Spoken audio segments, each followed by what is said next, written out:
মানব জাতিকে বানানোর বিষয়ে, সৃষ্টি করার বিষয়ে আল্লাহ রাব্বুল আলামিন কালামে পাকের মধ্যে বলেন, ওয়ালাকাদ খালাকনাকুম, আমি সর্বপ্রথম বান্দা তোমাদেরকে বানাইলাম।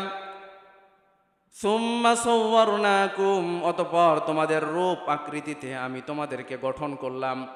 আল্লাহ রাব্বুল আলামিন বোঝানোর জন্য চেষ্টা করেন যে বান্দা, সর্বপ্রথম আমি আদম আলাইহিস সালাতু ওয়াস সালামের একটা জিসিম তথা বডি বানাইলাম।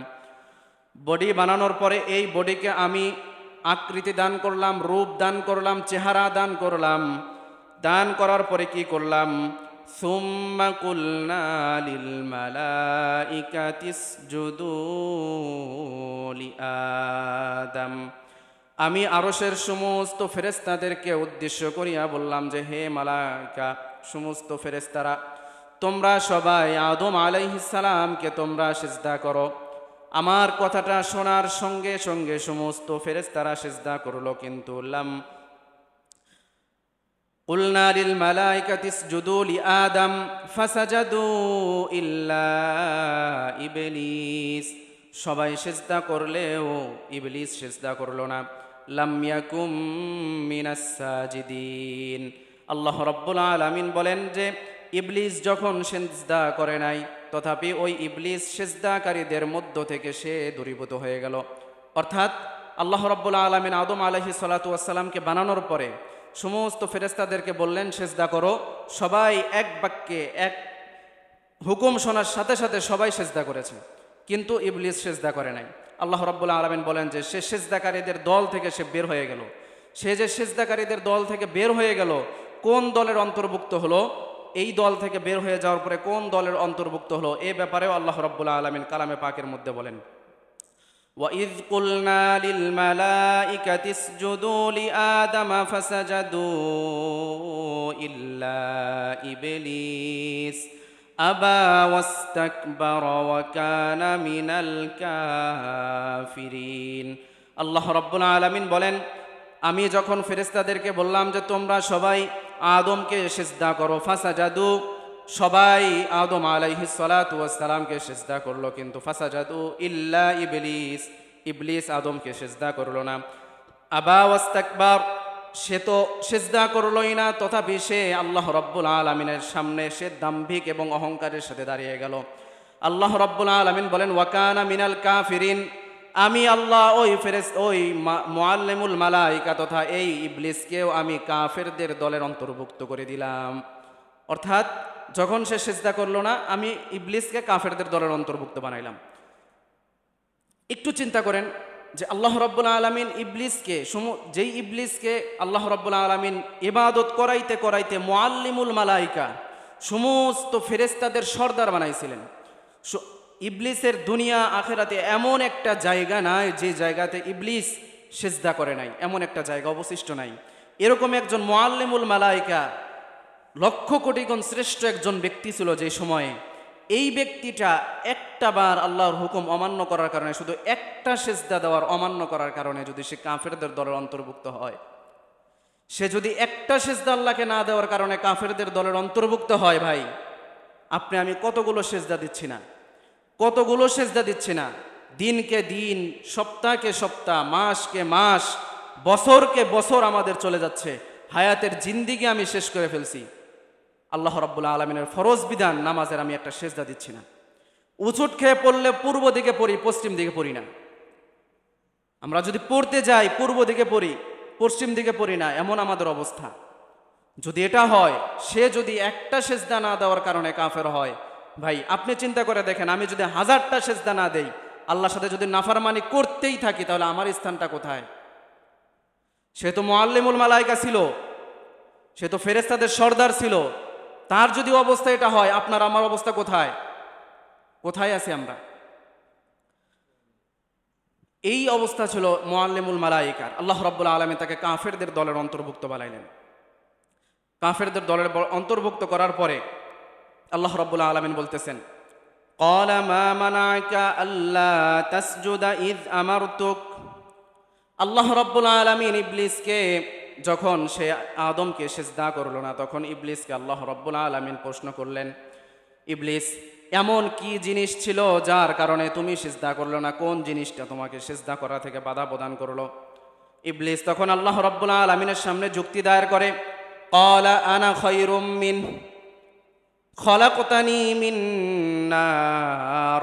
আল্লাহ ক্বালা আনা খায়রুম মিন, আমি তো উত্তম, আদমের চেয়ে আমি উত্তম। কিভাবে উত্তম? খলাকতানি মিন নার ওয়া খলাকতাহু মিন তিন, আমাকে তো আল্লাহ আপনি বানাইছেন আগুন দ্বারা, আর আগুনের বৈশিষ্ট্য সর্ব অবস্থায় আগুনটা উপরের দিকে উঠবে, নিচের দিকে কখনো আগুন ধাবিত হয় না। আর মাটির বৈশিষ্ট্য সর্ব অবস্থায় উপর থেকে যদি মাটি ছেড়ে দেওয়া হয় তাহলে মাটিটা সর্ব অবস্থায় নিচের দিকে যায়। এই কারণে ওই আদমের থেকে আমি ইবলিস শ্রেষ্ঠ, যার কারণে এই শ্রেষ্ঠত্ব বজায় রাখতে গিয়ে আমি কখনো ওই ইবলিসের সামনে, ওই আদমের সামনে আমি আমার মাথাটা নত করাইতে পারি না। যুক্তিটা দেখছেন? যুক্তি চিন্তা করছেন যে আদম কি যুক্তি দেয় যে আমাকে আগুন দ্বারা বানাইছেন আর তাকে মাটি দ্বারা বানাইছেন, আর আমি আগুনের সৃষ্টি হয়ে মাটির একটা সৃষ্টি আদমকে আমি কি জন্য চেষ্টা করব? হয় না। আল্লাহ রাব্বুল আলামিন বলেন যে তোরে বানাইলাম আমি, তোরে মুআল্লিমুল মালাইকাও বানাইলাম আমি, সমস্ত ফেরেশতাদের সর্দারও বানাইলাম আমি, আর ইবলিস তুই আমার সামনেই যুক্তি দায়ের করো। ওই আল্লাহ রাব্বুল আলামিন তখন বললেন, ক্বালা আনজিরনি ইলা, আল্লাহ রাব্বুল আলামিন বলেন, ক্বালা ফাহবিত মিনহা ফামা ইয়াকুনু লাকা আন তাতাকাব্বারা ফিহা ফাখরুজ ইন্নাকা মিনাস সাগিরিন। আল্লাহ রাব্বুল আলামিন বলেন যে তুই আমার সামনে যুক্তি দায়ের করছস, এখানে থাকার মতো কোনো অধিকার তোর নাই, এখান থেকে বের হয়ে যা। তুই এখন থেকে আমার অবাধ্য একজন ব্যক্তি, অবাধ্য, তুই আমার উপর থেকে লানতপ্রাপ্ত একজন ব্যক্তি, আমার এই আসমান থেকে তুই বের হয়ে যা, দূরীভূত হয়ে যা। আল্লাহ রাব্বুল আলামিন যখন এই ইবলিসকে আসমান থেকে বের করে দেওয়ার হুকুম জারি করলেন, তখন ইবলিস আল্লাহ রাব্বুল আলামিনের কাছে বললেন, ক্বালা ফানজিরনি ইলা ইয়াউমি ইউবআসুন, আল্লাহ আমাকে বের করে দেন, কিন্তু আমার একটা চাওয়া আছে, এই চাওয়াটা আমাকে দেন। আল্লাহ রাব্বুল আলামিন বলেন, কি চাওয়া তোর? ইবলিস বলে যে আমাকে আখিরাত থেকে, আসমান থেকে আপনি বের করে দিবেন, আমি আপনার কাছে হায়াত চাই, হায়াতটা সেদিন পর্যন্ত চাই যেদিন আপনার বান্দাদেরকে আখিরাতে আবারও এই কবর থেকে জীবিত করবেন, ওই দিন পর্যন্ত আমাকে আপনি হায়াত দেন। আল্লাহ রাব্বুল আলামিন বলেন, ক্বালা ইন্নাকা মিনাল মুনজারিন, তোর দোয়াটা কবুল করলাম, যা তোরে আমি এই হায়াতটা দিয়ে দিলাম। ইবলিস এবার বলে, ক্বালা ফাবিমা আগওয়াইতানি লাআকউদান্না লাহুম সিরাতাকাল মুস্তাকিম। ইবলিস বলে যে আল্লাহ, আপনার বান্দারা দুনিয়াতে যাওয়ার পরে প্রত্যেকটা ভালো কাজ যখন সে করতে যাবে, ওই ভালো কাজের মোড়ে মোড়ে, মাথায় মাথায় আমি যায় বসে থাকবো। ইবলিস বলে যে আমি প্রত্যেকটা জায়গায় জায়গায় আমি গিয়ে গিয়ে বসে থাকবো, আর আপনার বান্দাদেরকে শুধু আমি ধোঁকা দিতেই থাকবো, কোনো ভালো কাজ আমি করতে দিতাম না। সে যত ভালো কাজ করতে যাবে, আপনার 10 জন ব্যক্তি থাকলে 9 জনকেই আমি পথভ্রষ্ট করব, তাদের সবাইকেই আমি জাহান্নামের অংশীদারি করব। আল্লাহ রাব্বুল আলামিন এ শুধু এতটুকুই বলে নাই, ইবলিস আরো বলে, সুম্মা লাআতিয়ান্নাহুম মিন বাইনি আইদিহিম ওয়া মিন খালফিহিম ওয়া আন আইমানিহিম ওয়া আন শামাইলিহিম ওয়া লা তাজিদু আকসারাহুম শাকিরিন। ইবলিস বলেন যে আপনার বান্দাদেরকে আমি ডান থেকে, বাম থেকে, সামনে থেকে, পিছন থেকে, সর্বোপরি সর্ব জায়গায় থেকে আপনার বান্দাদেরকে আমি সর্ব অবস্থায় ধোঁকা দিতেই থাকবো, আর ধোঁকা দিতেই থাকবো। আর শুকর গুজার বান্দাদের অন্তর্ভুক্ত থেকে আপনার বান্দাদেরকে আমি দূরে রাখবো, তাদেরকে জাহান্নামের অংশীদারি বানাবো। আল্লাহ রাব্বুল আলামিন পরায়াতেই বলেন, ক্বালা খুরুজ মিনহা মাযউমান মাদহুরা লামান তাবিআকা মিনহুম লাআমলাআন্না জাহান্নামা মিনকুম আজমাইন। আল্লাহ রাব্বুল আলামিন ইবলিসকে বলেন যে ইবলিস, তোর দলের অন্তর্ভুক্ত দুনিয়াতে যেই সমস্ত বান্দা আমার তোর দলের অন্তর্ভুক্ত হয়ে যাবে, আর ওই সমস্ত বান্দা এবং তোরে সহ আমি কাল কিয়ামতের ময়দানে তোদের সবাইকে দিয়েই আমি জাহান্নামকে পরিপূর্ণ করে ফেলবো। আর ইবলিস এটাও শুনে রাখো, দুনিয়ার কোনো বান্দা তুমি ডান থেকে তুমি প্রলোভন দিতে গেছো, বাম থেকে তুমি ধোঁকা দিয়েছো সুদ খাইতে হবে, তুমি সামনে থেকে ধোঁকা দিয়েছো অন্যায় অপকর্ম করার জন্য, বেগানা নারী দেখার জন্য, বাম থেকে তুমি ধোঁকা দিয়েছো সুদ খাওয়ার জন্য, পিছন থেকে তুমি নানান রকমের অন্যায় অপকর্ম বড় বড় গুনার তুমি, অপকর্মের তুমি, নানানভাবে তুমি আমার বান্দাদেরকে তুমি ধোঁকা দিবা। আর সেই বান্দা অন্যায় অপকর্মের মধ্যে নিজের অজান্তেই লিপ্ত হয়ে যাবে, এমন যদি আমার কোনো বান্দা হয়, আর ওই বান্দাটা যদি পরক্ষণেই বুঝতে পারে আল্লাহ রাব্বুল আলামিনের সাথে আমি নাফরমানি করে ফেলেছি, আমি ভুল করে ফেলেছি, আর ওই বান্দাটা যদি নিজের অনুতপ্ত হয়ে আমি আল্লাহ তাআলার সামনে যদি সিজদায় অবনত হয়, আমি আল্লাহ তাআলা আসমান থেকে তার মাথা পর্যন্ত জায়গাটা খোলা রাখলাম, আমি আল্লাহ তাআলা আসমান থেকে রহমত আর বরকত দিয়ে ওই বান্দার জীবনের সমস্ত গুনাহ খাতা মাফ করে দিব। আল্লাহ রাব্বুল আলামিন বলেন, তুই ধোঁকা দিবি দে, আমার বান্দা তো সবগুলো একরকম হবে না, সব বান্দাই নাফরমান হবে না, গাদ্দার হবে না, সব বান্দা একদম নাফরমান পথভ্রষ্ট হবে না। কিছু ব্যক্তির মধ্যে মাথায় আকল থাকবে, সে চিন্তা করবে আমি অন্যায় করে ফেলেছি, সে চিন্তা করবে আমি জেনার মতো অপকর্ম করে ফেলেছি, আমি সুদ খেয়েছি, এটা অন্যায় করেছি। সে যখন অন্যায়টা বুঝতে পারবে, আমি আল্লাহ তাআলার সামনে সিজদায় অবনত হবে, আমি আল্লাহ তাআলার কাছে ক্ষমা চাইবে, আমি আল্লাহ তার জীবনের সমস্ত গুনাহ মাফ করে দিব। তাহলে আমাদের সামনেও যে পথটা, আমরা অন্যায় অপকর্মের মধ্যে লিপ্ত হই, আল্লাহ তাআলা আমাদের উপর থেকে আসমানের লা তাকনাতু মির রাহমাতিল্লাহ, আল্লাহ তাআলার রহমতটা আমাদের সামনে থেকে কোনো সময় সরে নাই। আল্লাহ তাআলা রহমত সব সময় রাখছেন। অন্যায় করেছি, অপকর্ম করেছি, গুনাহ করেছি, তওবা তো করতে পারবো খাটা দিলে, তওবা করতে তো টাকা লাগে না, কি বলেন? তওবা করতে টাকা লাগে? এটা তো আর লাগে না। তো তওবাটা তো মন থেকে করতে পারবো, আল্লাহ তাআলার সামনে যত মাপ চাইতে পারবো। আল্লাহ তাআলা আমাদের জীবনের সমস্ত গুনাহ খাতা মাফ করে দিক, সবাই বলছে আমিন। এই ইবলিস সর্বপ্রথম যখন সে ইবলিসে রূপান্তরিত হয়ে গেল, সর্বপ্রথম সে আদম আলাইহিস সালাতু ওয়াস সালাম এবং হাওয়া আলাইহিস সালামকে যখন আল্লাহ রাব্বুল আলামিন জান্নাতে রাখলেন, তখন এই জান্নাতে রাখার পরে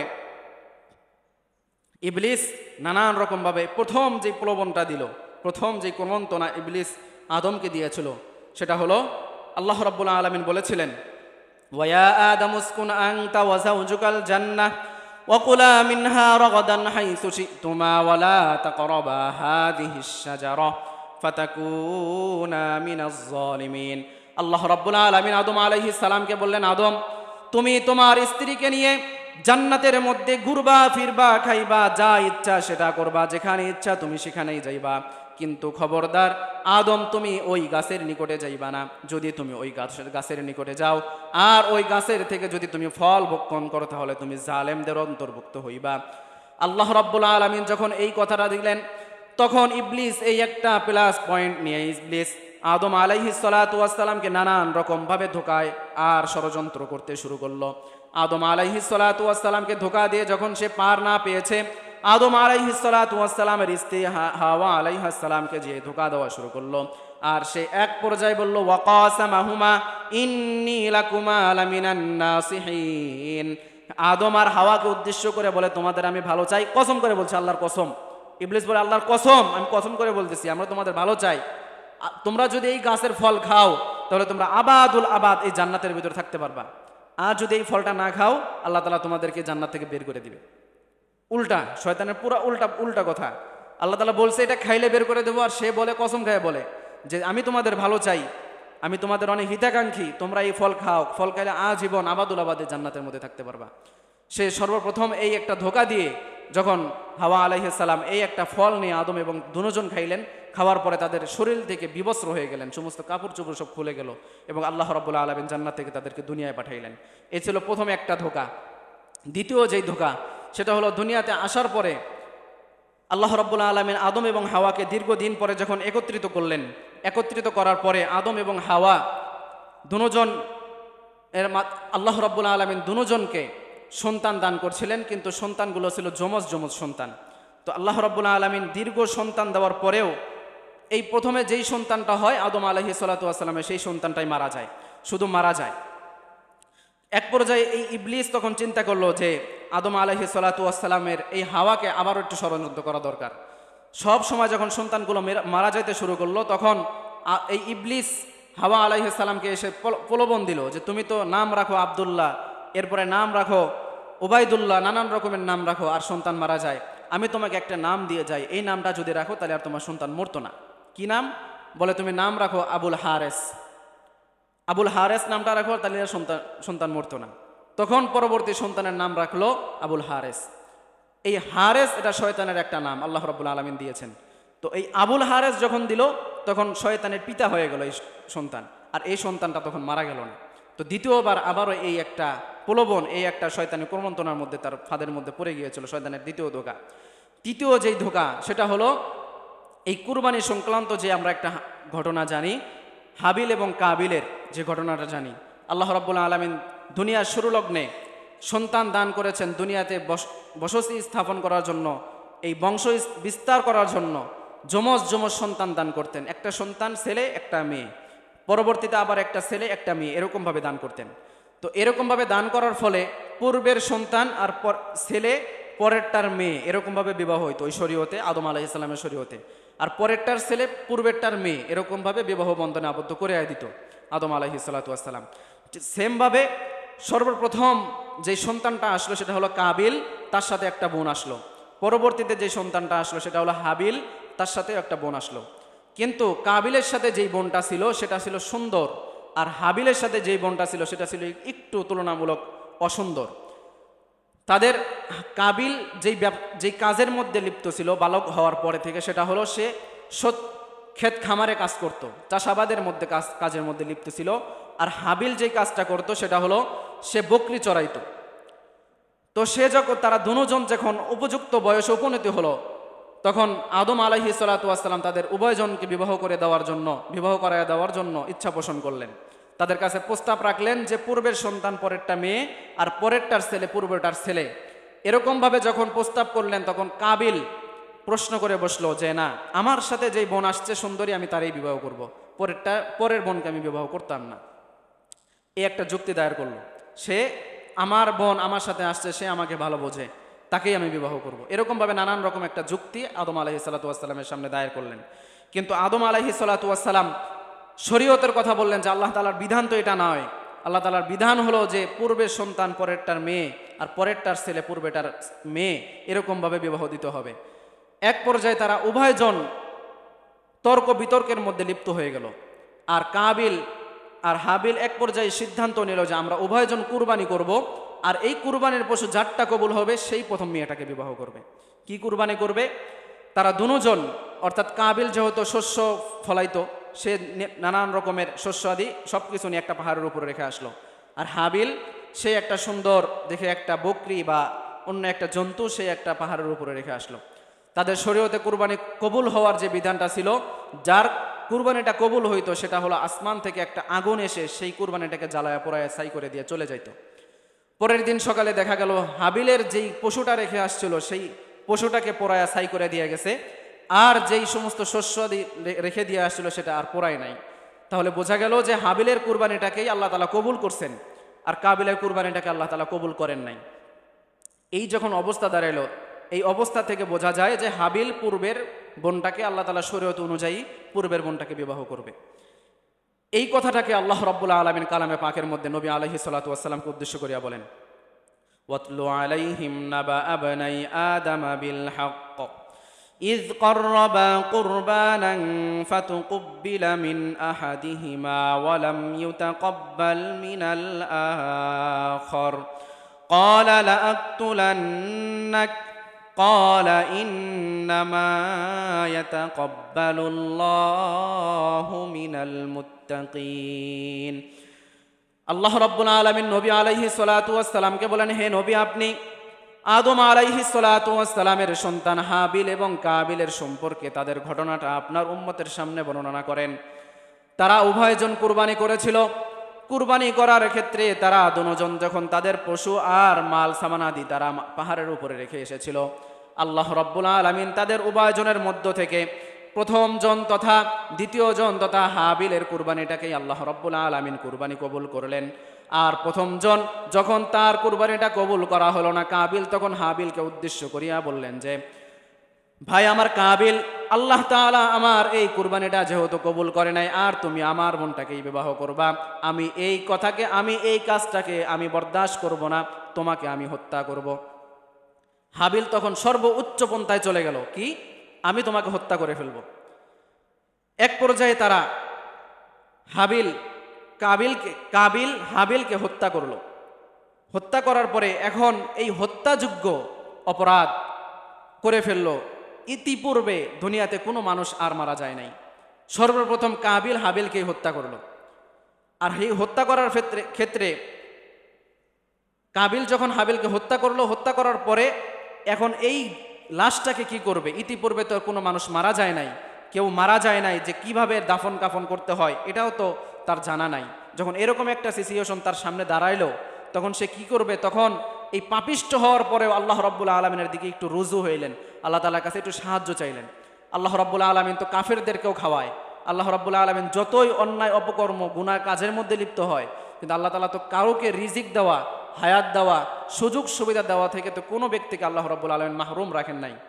সেই কাবিলও যখন আল্লাহ রাব্বুল আলামিনের দিকে একটু রুজু হইলেন, তখন আল্লাহ রাব্বুল আলামিন তাকে একটু উপকারের ক্ষেত্রে 2টা কাক পাঠাইলেন। এই কাকের কথাটাও আল্লাহ রাব্বুল আলামিন কালামে পাকের মধ্যে বলেন, فبعث الله غرابا يبحث في الأرض ليريه كيف يواري سوءة أخيه قال يا ويلتى أعجزت أن أكون مثل هذا الغراب فأواري سوءة أخي فأصبح من النادمين।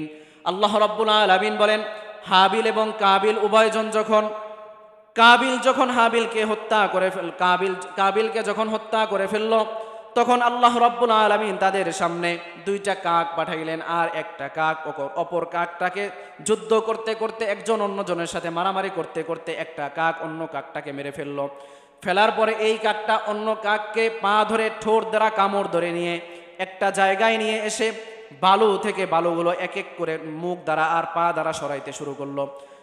আর কাবিল এই বিষয়টাকে শুধুমাত্র দেখতেছিল আর অবলোকন করতেছিল যে এই 2টা কাক কি করে। এক পর্যায়ে যখন একটা কাক বালুকে সরিয়ে কাককে নিচে রেখে আবার বালু চাপা দিয়ে সে উড়ে চলে গেল, তখন কাবিল চিন্তা করলো, হায়, একটা কাক যদি মারা যাওয়ার পরে অন্য আরেকটা কাক যদি তাকে দাফন করতে পারে, এরকমভাবে মাটি চাপা দিয়ে রাখতে পারে, তাহলে আমিও তো আমার ভাই হাবিলকেও এরকমভাবে দাফন করে আর এরকমভাবে মাটির নিচে চাপা দিয়ে রাখতে পারি, এটাই তো আমার জন্য কল্যাণকর। এক পর্যায়ে এই কাবিল হাবিলকে মাটির নিচে দাফন করে এরকমভাবে মাটি চাপা দিয়ে চলে গেল। তাহলে আল্লাহ রাব্বুল আলামিনের কুরবানির সূচনা এখান থেকে শুরু হলো।